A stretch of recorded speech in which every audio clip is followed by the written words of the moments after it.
All right, in this video, I'm gonna give you 3 simple things you can do today to drastically improve your home security. And the best part, it's gonna cost you less than $20. So stay tuned. Yeah, the other teams are moving in the background.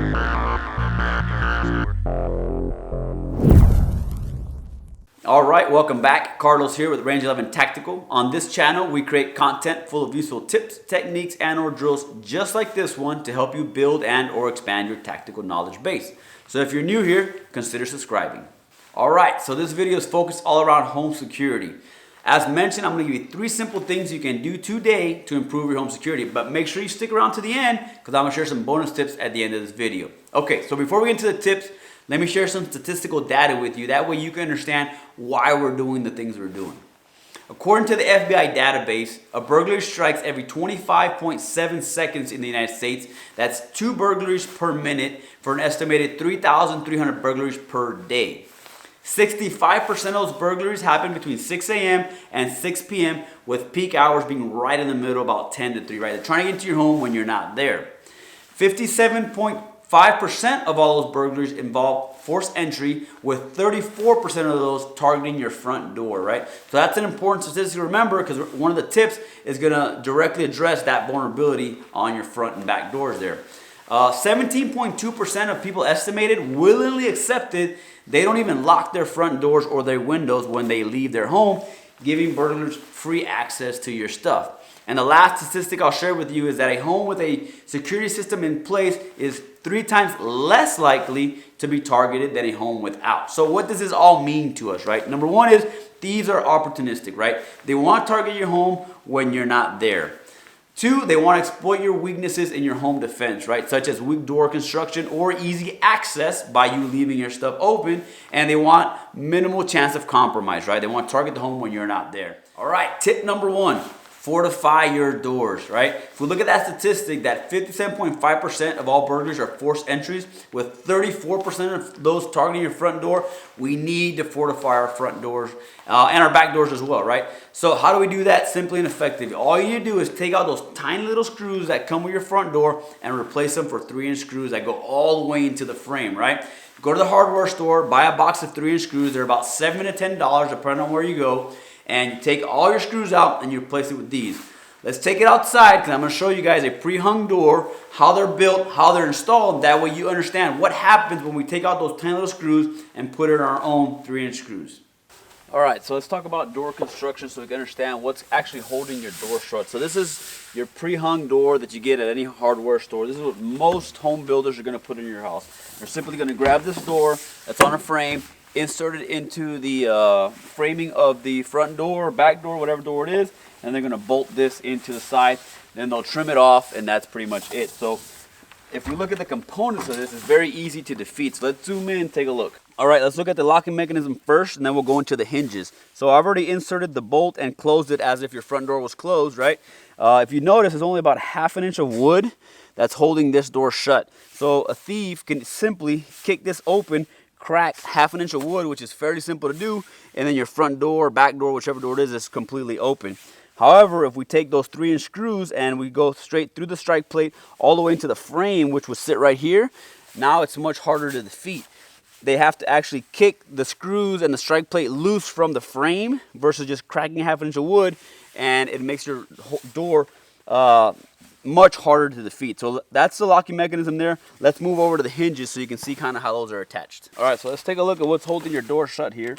We remove a couple of these screws here.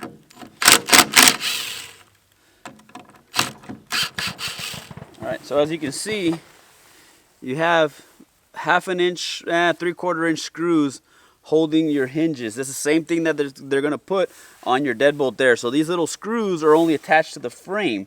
So once they kick this in, all they have to do is pretty much kick these tiny little screws out and they're going to get into your house. So if we put in a good 3-inch screw, let's do that real quick just so you can see the difference.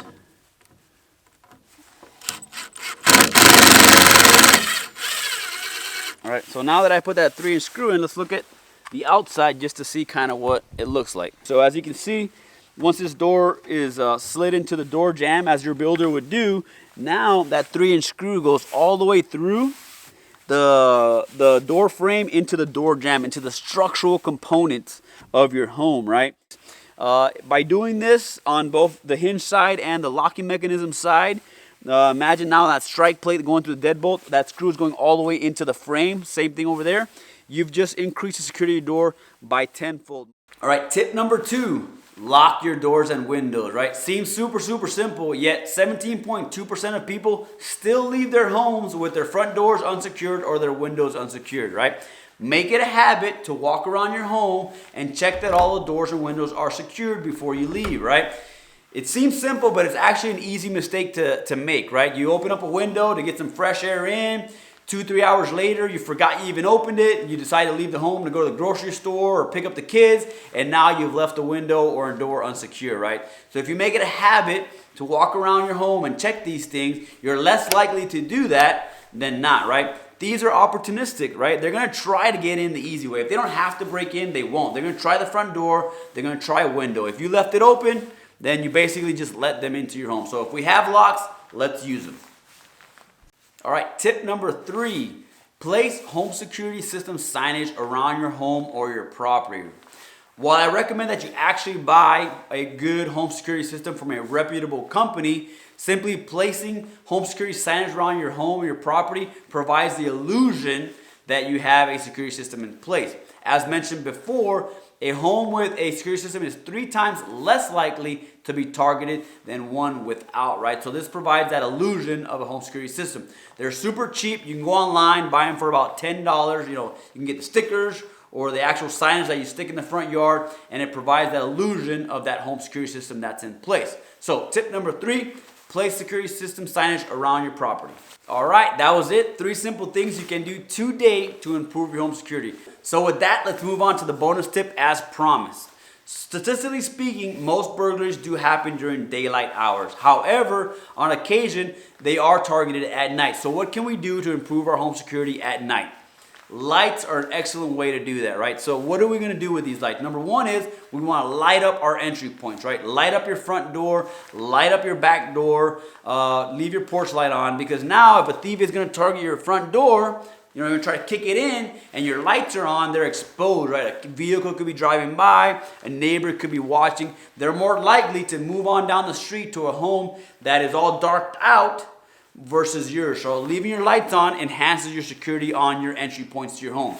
Second thing we're going to do with lights in, if we do leave the home at night, we're going to leave lights on sporadically throughout the home, right? One night we'll leave the master bedroom light on. On another occasion, I'll do the kids' room or maybe the kitchen or bathroom, right? It provides that illusion that there may be somebody home. And again, they're more likely to keep on moving down the street than targeting your home. Lastly, if you ever do come home and your front door is kicked in, simply walk away and call the police, right? There's no need for you to go in there. If we ever get into a fight, we never want a one-on-one fight, right? We want 2-on-1, 3-on-1. Calling the police and having them secure your home is just a smart thing to do, right? So, if you enjoyed this video, please leave me a comment down below. As always, consider subscribing to catch my latest videos. With that, stay safe and train hard.